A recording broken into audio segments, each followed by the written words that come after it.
गांव के कोने में स्थित काली हवेली अपने डरावने रहस्यों और भूतिया कहानियों के लिए जानी जाती थी। लोग कहते थे कि वहां रात के समय चीखें गूंजती है और अजीब घटनाएं होती हैं।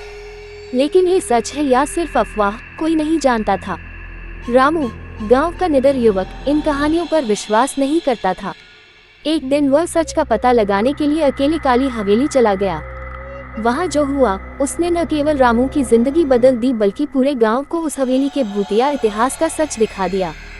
ये कहानी डर, साहस और मुक्ति की है। कहीं न कहीं बात हिंदी हॉरर स्टोरी। काली हवेली का रहस्य। कालिया मसान। गांव के एक कोने में एक पुरानी हवेली थी, जिसे लोग काली हवेली कहते थे। इस हवेली के बारे में हर कोई कुछ न कुछ कहानियां सुनाता। कहते हैं कि वहां रात को डरावनी चीखें सुनाई देती थी। लेकिन क्या ये सच था? रामू, गांव का एक नौजवान लड़का, हमेशा इन कहानियों को सुनकर हंसता। अरे भला ये भूत वूत कुछ नहीं होते, उसने एक बार दोस्तों से कहा। लेकिन उसके दोस्त राजू ने कहा, रामू तू समझ नहीं रहा, मैंने खुद उस हवेली से अजीब सी आवाजें सुनी हैं। रामू ने ताना मारा, तो क्यों न आज रात जाकर पता लगाएं कौन कौन साथ चल रहा है। सब चुप, किसी में हिम्मत नहीं थी। लेकिन रामू को अपने आप पर पूरा यकीन था। उसने तय किया कि वो अकेला ही जाएगा। रात का समय था, चांदनी रात, पर हवेली के आसपास घना अंधेरा। रामू ने हाथ में टॉर्च ली और धीरे धीरे हवेली की ओर बढ़ा। हवेली की दीवारों पर काई जमी हुई थी और दरवाजे पर एक पुराना ताला लटक रहा था। जैसे ही रामू ने कदम रखा, उसे ऐसा लगा जैसे किसी ने पीछे से उसका नाम पुकारा। रामू, वो रुका, घबराहट बढ़ने लगी, लेकिन उसने खुद को संभाला। ये मेरा वहम है, उसने खुद से कहा और दरवाजा खोलने लगा। दरवाजा चरमराते हुए खुला। अंदर एक पुराना, धूल से भरा कमरा था। चारों तरफ मकड़ी के जाले और अजीब सा सन्नाटा। लेकिन तभी अचानक एक झपाटे से खिड़की बंद हो गई। कौन है यहाँ? रामू ने डरते डरते पूछा। अचानक उसे सीढ़ियों की तरफ हलचल सुनाई दी, किसी के चलने की आवाज। वो सीढ़ियाँ चढ़ने लगा। ऊपर एक कमरा था, जहाँ से धीमी धीमी रोशनी आ रही थी। जैसे ही रामू ने कमरे का दरवाजा खोला, उसके होश उड़ गए। एक बूढ़ी औरत, उलझे बाल और सफेद साड़ी में, जमीन पर बैठी थी। उसकी आंखें लाल और चमकदार थीं। उसने रामू की तरफ देखा और धीरे धीरे मुस्कुराई। कौन हो तुम? रामू ने कांपते हुए पूछा। वो औरत हंसने लगी। उसकी हंसी इतनी डरावनी थी कि रामू के रोंगटे खड़े हो गए। तू यहाँ क्यों आया है बेटा? उसने धीमी पर गूंजती हुई आवाज में पूछा। रामू ने हिम्मत करके कहा, मैं ये जानने आया हूँ कि इस हवेली में क्या होता है। लोग कहते हैं कि यहाँ भूत हैं। वो औरत चुप हो गई। फिर उसने कहा, हाँ यहाँ भूत हैं, और तू अब उनका शिकार बनेगा। इतना सुनते ही दरवाजा जोर से बंद हो गया। रामू पीछे मुड़ा, लेकिन अब वहाँ कोई रास्ता नहीं था। वो फंस चुका था। कमरे में अजीब सी ठंड बढ़ने लगी। रामू ने महसूस किया कि उसके चारों तरफ परछाइयाँ घूम रही थी। मुझे जाने दो, मुझे यहाँ नहीं रहना, वो चिल्लाया। अचानक एक औरत की तेज चीख पूरे कमरे में गूंज उठी। रामू का दिल तेजी से धड़कने लगा। परछाइयाँ अब और पास आ रही थी। तूने इस हवेली में कदम रखा, अब तू बाहर नहीं जा सकता, वो आवाज फिर से गूंजी। रामू बेबस होकर जमीन पर गिर पड़ा। उसने माफी मांगनी शुरू कर दी। मुझे जाने दो, मुझसे गलती हो गई। फिर अचानक सब कुछ शांत हो गया। जब रामू ने आंखें खोली, तो वो हवेली के बाहर था, पर हवेली के दरवाजे पर लिखा था, जो यहाँ आया वो कभी भी वैसा नहीं रहा।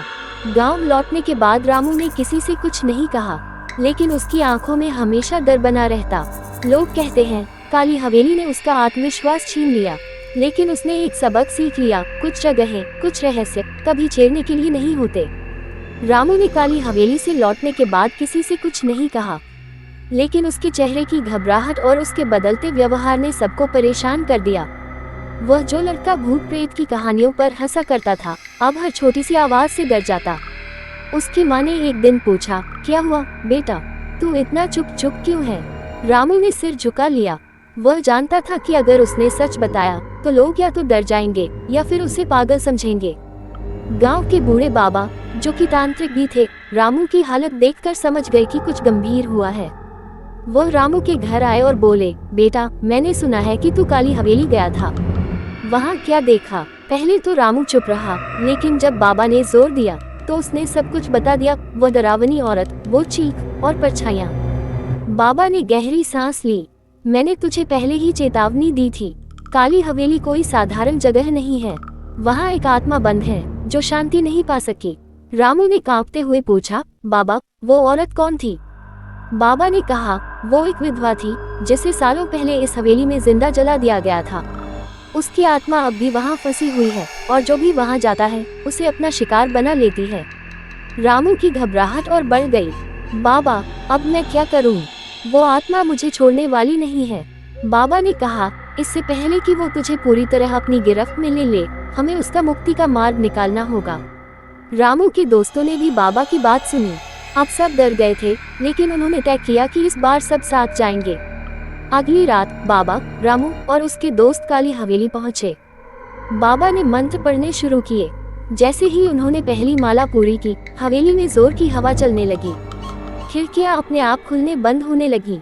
आ गई है वो आत्मा, बाबा ने कहा। अचानक वही औरत प्रकट हुई। उसकी लाल आंखें और तेज हंसी ने सबके होश उड़ा दिए। लेकिन इस बार बाबा तैयार थे। उन्होंने एक जलती हुई मशाल उसके सामने फेंकी और बोले, तू जो भी है, छोड़ दे इस जगह को और अपनी शांति के लिए आगे बढ़। आत्मा चीखने लगी, मुझे शांति चाहिए, लेकिन मुझे यहाँ से निकालने का साहस किसी में नहीं था। बाबा ने उसे शांत करते हुए कहा, आज तेरी मुक्ति का समय है। उन्होंने पूजा की पूरी प्रक्रिया की। आत्मा ने धीरे धीरे शांत होकर कहा, धन्यवाद, अब मैं मुक्त हूँ। वो औरत गायब हो गई। हवेली अचानक पूरी तरह शांत हो गई। रामू ने बाबा का धन्यवाद किया। अब वह समझ चुका था कि डर और सम्मान का फर्क क्या होता है। काली हवेली अब खाली थी और सचमुच मुक्त भी। गांव वालों ने उस हवेली को गिरा दिया और वहां एक मंदिर बनवा दिया। तब से उस जगह से कभी किसी को कोई डरावनी घटना का सामना नहीं करना पड़ा। काली हवेली की आत्मा मुक्त हो चुकी थी और उसके स्थान पर गांव वालों ने एक मंदिर बनवा दिया। लेकिन क्या कहानी यही खत्म हो गई थी?